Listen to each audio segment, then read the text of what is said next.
Hey, Coach Holloway back with you again. I want to make this video to talk about the Falcons' rushing attack and how it improved in this recent matchup with the Panthers. My issue is that the Falcons been over relying on running the ball to the outside versus the inside. Though it may be a good strategy to have, if you do too much of it, just like anything, it can be dealt with. One way I've seen teams counteract this is by having dropping down a safety or a nickel down into the box to add extra linemen or extra people to the box. So what you have in this case is an eight-man box going against um, a regular run formation, and so now you're outnumbered. It's literally 8 versus 6 what you're looking at right here. 8 on the defense, 6 on the offense. I spoke a little bit about this last year with the Chiefs in the Super Bowl because they kind of did the same thing with San Francisco. See, so when you walk these safeties up, with this outside zone, I'm sorry, the play call. When you walk these safeties and nickels up, you see that they put a hat on a hat. You put the numbers on the guys, so now nobody can get free. And so with the numbers game, you end up getting a stop. Purpose for overloading the box is that you're trying to push the play further outside than they want to go. Because on the outside zone, what you want to do is you want to get to that number and to be able to cut up field. But when you do that, you push it further and you have a corner stepping up, for example, to force the play back inside. That's really what you want that contain. Now, I wonder throughout the season why they continue to do this more so than they needed to, because a runner like Bijan Robinson, I think, works better working inside and out. And even the numbers up here show that fact. Ironically, our next opponent, the Panthers, actually run the scheme that I prefer. As a staple of Coach Holloway's playbook, I like to do more inside zone and work the outside later. So anything with inside zone, powers, traps, like what you see here, I like to make that a staple of my attack because it gives running backs more room to use their vision to be able to cut whichever way they need to get yards.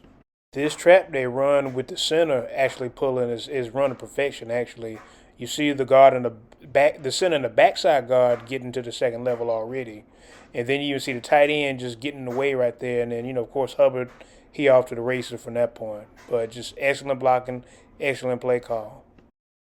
You see when the back is facing forward, square to the line of scrimmage, he has the opportunity to use his vision to find holes to cut backside or cut front side or whichever way.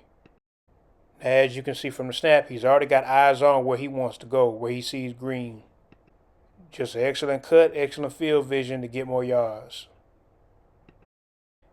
And when I get to talking about Bijan in a minute, you'll see it's the same thing, is that these guys are better when they're facing a line of scrimmage where they can do little things like this to get more yards than what it normally would have been. This should have been a stop in the backfield at the line of scrimmage, but he takes it and he gets just an extra 3-4 yards just off that alone. Why not use that in your attack? The other thing I like about running inside is that that numbers game I was talking about, it actually takes it away because what you have is you're still working the middle. Those guards and those tackles and centers, they have to make the fight inside, basically inside the phone booth. And it don't matter how many numbers you got, how many numbers they got. Like you see a stacked box right here, but you're still able to get a push and let the running back use his vision to make a play happen. Now, in my previous video on Bijan Robinson from college, from his Texas days, these are the kinds of plays that they ran more than the outside zone that you see here. I mean, that you see in the Falcons offense for the most part. He was used to running downhill as he likes, so he can use his vision to be able to make more plays and get bigger runs. And I'm not here to say that they hadn't run inside for the most part, but like you saw that breakdown I showed, like they rarely do, but when they do, it's special. Now, going on to see what we did in our matchup. One thing I forgot to mention is that the Panthers do like what I see the Falcons doing right here, running with 11 personnel. So that's one tight end, one running back.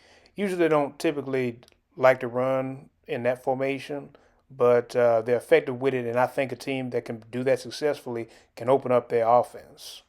Now, I love this one right here because you have Warner, the backup tight end right here, blocking like a guard right here. I mean, this here and then this sealing off. That's special for Algier to get him a big run to start his day off. But yeah, most of the big runs all day were out of 11 personnel. Guys just getting on their blocks and running backs using their vision to make moves, get downfield. And it opened up the outside. So you're able to get outside because the defense is sucked in. But you also have tight ends and receivers Like Warner, he just had an amazing day just as a blocker alone.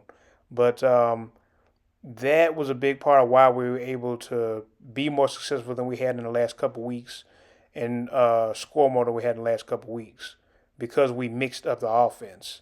I mean, just look here. This blocking on the edge is a whole lot better than it's been in the last couple of weeks. Now, I know the Panthers had some people injured, so that may have been a part of it, but at the same time, the execution was what it was supposed to be. I mean, you even got Kyle Pitts out here blocking. I mean, it's just all kind of everybody just getting involved with it, man. But that's the kind of stuff that get your team that makes a statement against other teams to let you know that you coming with everything, blocking, running through folks, running away from folks, man. That's the kind of stuff you need to take you throughout the playoffs and be successful down the road.